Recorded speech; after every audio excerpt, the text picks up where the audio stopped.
겸손과 순종 훈련을 시키신 하나님입니다. 제가 기도하고 시작하겠습니다. 사랑과 은혜가 충만하신 하나님 아버지, 저희를 늘 사랑하시고 생명의 말씀을 주시며 또 겸손과 순종 훈련을 시키시니 감사합니다. 저희가 늘 겸손하며 순종 훈련을 잘 받아서 하나님께서 기뻐하시는 참 하나님의 백성이 되기를 간절히 기도합니다. 예수님의 이름으로 기도드립니다. 아멘. 파트 1. 겸손과 순종 훈련을 시키신 하나님.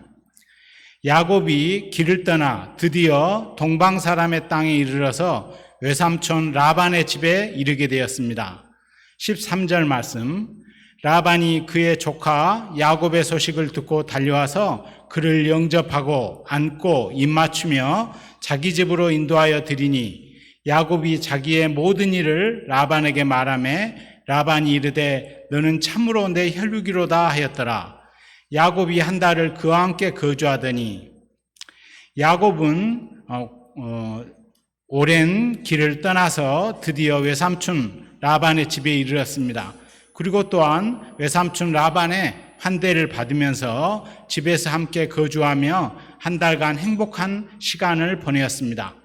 특히나 처음 만난 예쁜 라헬을 옆에서 지켜보며 또 라헬이 양치는 것도 도우면서 꿈 같은 시간을 보내었을 것입니다. 15절 말씀. 라반이 야곱에게 이르되 내가 비록 내 생질이나 어찌 그저 내 일을 하겠느냐. 네 품삯을 어떻게 할지 내게 말해라. 18절 말씀. 야곱이 라헬을 더 사랑함으로 대답하되 내가 외삼촌의 작은 딸 라헬을 위하여 외삼촌에게 7년을 섬기리이다. 이렇게 되어 야곱은 사랑하는 라헬을 위해서 7년을 섬기고자 하였습니다. 하지만 라반의 신부 바꿔치기로 인해서 14년이나 양을 치며 처가살이를 하게 되었습니다. 그러면 처가살이는 어떤 것일까요?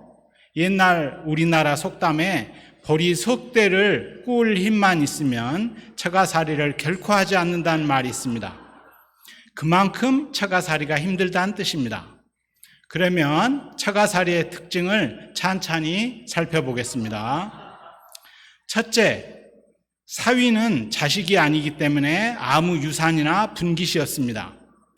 재작년 즈음에 시골의 장인 장모님이 자녀들을 모두 불러다가 유산 문제를 말씀하셨습니다. 결론은 산과 밭과 논과 집과 양봉장과 복숭아밭 모두를 큰 처남과 작은 처남에게 주고 두 딸들에게는 1,000만 원 상당의 작은 논을 각자 주겠다는 내용이었습니다. 어찌 보면 너무나 불합리하고 말도 안 되는 유산 배분이지만 사위는 남이기 때문에 이 일에 대해서 가타부타 어떤 의견도 낼 수 없었습니다. 둘째, 사위는 자식이기 때문에 장인 장모님 말에 절대로 순종해야 합니다.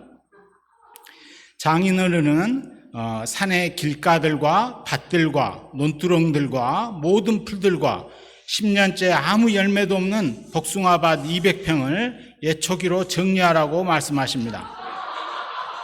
합리적으로 생각해 볼 때 10년째 아무 열매도 없고 복숭아 나무 밑둥밑둥마다 멧돼지의 덫이 와이어가 설치되어 있었기 때문에 또 밭 가장자리마다 장인이 희귀나무를 심어 놓았기 때문에 예초하기가 극한 직업이 되는 그런 복숭아밭을 예초한다는 것은 너무나 어려울 뿐만 아니라 거의 무의미한 막노동입니다. 제발 복숭아 나무를 베어버리자고 자식들이 5년째 주장했지만 전혀 고집을 부리시고 계속 사위만을 시켜서 일을 시키고 계십니다. 하지만 저는 사위는 자식이기 때문에 절대 순종하여서 지금 10년째 복숭아밭 전지 작업 및 예초 작업을 계속하고 있습니다. 셋째, 사위는 종이 아니기 때문에 꾀도 부릴 수 없습니다. 산의 나무를 벌목하는데 톱이 없거나 예초기가 갑자기 고장나거나 기름이 떨어지거나 어떠한 극한 상황에도 사위는 종이 아니기 때문에 핑계도 댈 수 없고 일해야만 합니다. 심지어 장인 장모님 앞에서는 항상 웃는 낯으로 공손히 일을 해야만 합니다. 지난주는 새벽 6시에 일어나서 산길을 예초하는데 갑자기 비가 내리기 시작했습니다. 날은 어두워지고 멀리서 번개치는 소리가 나고 불꽃이 튀고 얼굴 보호망에 빗물이 묻어서 앞이 한치도 보이지 않았습니다. 정상적인 일이라면 일을 바로 중단해야 했지만 사위는 쉴 수가 없었고 계속 일을 하여서 모든 일을 완벽히 끝마칠 수 있었습니다. 그러면 사위는 왜 그렇게 쉬지도 않고 잠깨도 부리지 않고 열심히 일만 하는 것일까요? 그것은 바로 집에 사랑하는 아내가 있기 때문입니다.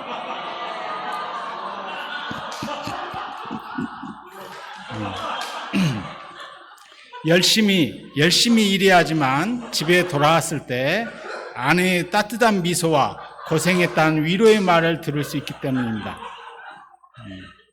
야곱은 이 힘든 처가살이를 20년이나 하면서 순전한 겸손과 완벽한 순종 훈련을 받게 되었습니다. 자, 저와 여러분이 31장 38절을 한번 같이 읽어보도록 하겠습니다. 31장 38절부터 쭉입니다. 40절까지 시작. 내가 이 20년을 외삼촌과 함께 하였거니와 외삼촌의 암양들이나 암염소들이 낙태하지 아니하였고 또 외삼촌의 양떼 순양을 내가 먹지 아니하였으며 물려 찢긴 것은 내가 외삼촌에게로 가져가지 아니하였고 낮에 도둑을 맞든지 밤에 도둑을 맞았든지 외삼촌이 그것을 내 손에서 찾았으므로 내가 스스로 그것을 보충하였으며 내가 이같이 낮에는 더위와 밤에는 추위를 무릅쓰고 눈 붙일 겨를도 없이 지냈나이다. 과거 부잣집 도령이었던 야곱은 외삼촌 집에서 20년을 모습보다도 더욱 충성스럽게 말없이 수고하고 순종하는 훈련을 받게 되었습니다. 그런데 다윗 왕도 사울 왕의 사위였습니다. 엔게디 광야에서 다윗은 도망 다니며 숨어 다니다가 마침내 드디어 사울 왕이 굴 안에서 곤히 잠든 것을 보았습니다. 옆에 있던 군장이 바로 칼로 찌르면 잠든 사울을 쉽게 죽일 수 있다. 어린애 팔비틀기보다 쉬운 일이라고 하였지만 다윗은 말렸습니다. 왜 그랬을까요? 다윗은 사위였습니다. 사울이 비록 죽이고 싶을 정도로 미웠지만 사랑하는 공주의 아버지였습니다. 만약에 사울을 죽이고 나서 궁에서 다시 공주를 만나게 될 텐데 어떻게 공주를 다시 품에 안고서 귓가에다 대고 사랑한다고 말할 수 있습니까? 다윗은 공주를 사랑했기에 다시 사위로서 말이 없이 조용히 참아야만 했던 것입니다. 하나님은 또한 모세도 처가살이를 시키셨습니다. 40년 동안이나 장인, 장모 그리고 수많은 처제들 사이에서 온갖 잔소리를 듣고 아무리 불합리한 말을 하더라도 말없이 조용히 묵묵히 시킨 일을 다 해야만 했을 것입니다. 이처럼 야곱도 온갖 불합리한 명령과 말을 듣고도 사랑하는 라헬을 생각해서 조용히 참고 버틸 수 있었습니다. 하나님은 크게 쓰시는 하나님의 종들에게 반드시 순종 훈련과 겸손 훈련을 시키시는 것을 역사적으로 배울 수 있습니다. 파트 2, 야곱을 축복하신 하나님. 라헬이 요셉을 낳았을 때 야곱은 드디어 라반에게 제 고향으로 가게 해주시라고 말씀드렸습니다. 하지만 욕심 많은 장인 라반은 달러 박스인 야곱을 결코 보내고 싶지 않았습니다. 그래서 품삯을 정하면 그대로 주겠다 했습니다. 32절 말씀. 오늘 내가 외삼촌의 양떼에 두루 다니며 그 양 중에 아롱진 것과 점 있는 것과 검은 것을 가려내며 또 염소 중에서 점 있는 것과 아롱진 것을 가려내리니 이 같은 것이 제 품삯이 되리이다. 후일 외삼촌이 오셔서 제 품삯을 조사하실 때 나의 의가 제 대답이 되리이다. 그렇게 되어서 그날의 라반이 수렴소 중에 얼룩무늬 있는 것과 점 있는 것을 가리고 암염소 중에 흰 바탕에 아롱진 것과 점 있는 것을 가리고 양 중에 검은 것을 가려서 자기 아들들의 손에 맡기고 자기와 야곱의 사이를 사흘길이 뜨게 하였고 야곱은 라반의 남은 양떼들을 치게 되었습니다. 원래 이런 방식으로 만약에 품삯을 주려면 양들 중에 얼마 없는 전박이나 아롱진 것들을 무리해서 빼내면 안 됩니다. 그렇지 않아도 몇 마리 안 되는 전박이 순양을 통해서 도대체 얼마나 전박이 새끼 양이 나오겠습니까? 하지만 인색한 장인 라반은 아예 점 있는 순양이나 아롱진 순념소를 무리 중에서 빼내어 버림으로 또 사흘길이나 뛰게 함으로써 아예 점 있거나 아롱진 새끼가 절대로 생기지 못하도록 잔꾀를 부린 것입니다. 만약 이대로 된다면 야곱은 사기 결혼으로 14년 노역과 더불어 추가로 6년을 일방적으로 혹사만 당하고 빈손으로 고향으로 갈 수밖에 없었습니다. 하지만 살아계신 하나님은 야곱의 고난과 수고를 보시고 함께 하셨습니다. 37절 말씀, 야곱이 버드나무와 살구나무와 신풍나무의 푸른 가지를 가져다가 그것들의 껍질을 벗겨 흰 무늬를 내고 그 껍질 벗긴 가지를 양떼가 와서 먹는 개천에 물 구유에 세워 양떼를 향하게 하매 그 떼가 물을 먹으러 온 때에 새끼를 베니 가지 앞에서 새끼를 뱀으로 얼룩얼룩한 것과 점이 있고 아롱진 것을 낳는지라. 놀라운 일이 벌어졌습니다. 야곱이 나뭇가지를 댄 때마다 얼룩얼룩한 것과 점이 있고 아롱진 새끼가 100% 나오므로 야곱의 몫이 많아진 것입니다. 이것은 현대과학이나 유전적으로도 있을 수가 없는 것입니다. 왜냐하면 DNA가 바꿔져서 나온 것이기 때문입니다. 분명히 외삼촌 라반은 얼룩얼룩한 것과 점 있는 것과 아롱진 순양과 순념소를 사흘길을 떼어놨습니다. 그러므로 야곱의 양떼에는 이런 점 있는 것들이 확률적으로 나오더라도 극히 작은 경우가 돼야 하지만 놀랍게도 하나님이 축복하시자 점 있고 아롱진 무늬 새끼들이 무더기로 쏟아져 나오게 되었습니다. 장인 라반은 깜짝 놀라서 야곱의 품삯을 10번이나 변경하였지만 일방적인 하나님의 축복을 도무지 막을 수 없었습니다. 살아계신 하나님은 우리의 모든 것을 다 지켜보십니다. 우리의 수고와 고난을 다 보시고 때에 따라 알맞게 축복하십니다. 하나님은 말씀하십니다. 너희는 먼저 주의 나라와 그의 의를 구하라. 그리하면 이 모든 것을 너희에게 더하시리라. 10여 년 전에 저희 가정은 아주 힘들었습니다. 저는 그때 헛된 세상 욕심에 빠져 쉽게 부자가 되고자 아파트와 약국을 팔고 주식 투자를 하였습니다. 그때 2층 주택에서 월세를 살며 연하목자는 곧 죽을 것 같다고 하였습니다. 그런데 연하목자는 죽어서 하나님을 배울 때 아무 열매도 없는 자신을 발견하였다 했습니다. 그리고 자신이 부끄러웠다고 하였습니다. 그때 광리브가 사모님이 연하 사모님에게 전도를 하면 하나님이 축복해 주신다고 전해 주었습니다. 그때 너무나 힘들었던 연하 목자님은 하나님께 드릴 열매를 생각하고 열심히 전도를 시작하였습니다.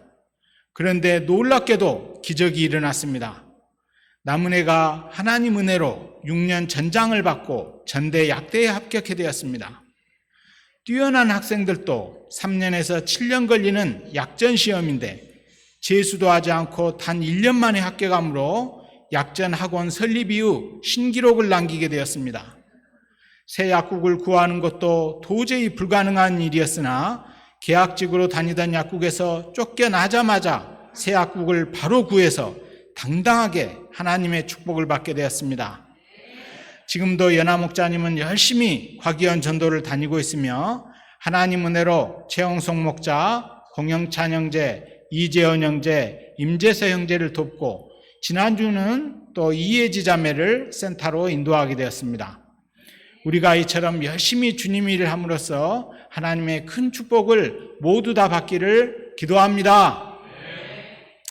이외에 야곱은 라헬과 요셉과 함께 셋이서 알콩달콩 살고 싶었을 것입니다.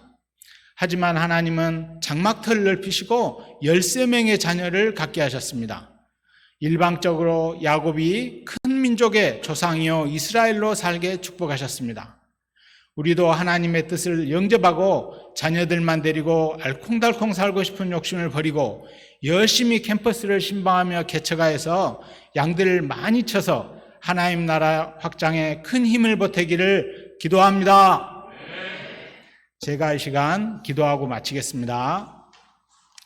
감사하신 하나님 아버지, 저희들을 늘 사랑하시고 예수님의 십자가의 보혈로 생명을 주시고 깨끗게 하시니 감사합니다. 저희도 야곱처럼 겸손과 순종 훈련을 받아서 하나님의 큰 축복을 받는 자가 되게 도와주시옵소서.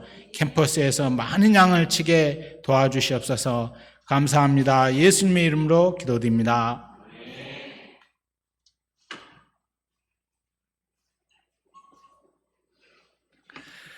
은혜로운 말씀 감사합니다. 다 함께 찬송가 342장 2절 3절을 부르시겠습니다. 342장 2절 3절입니다.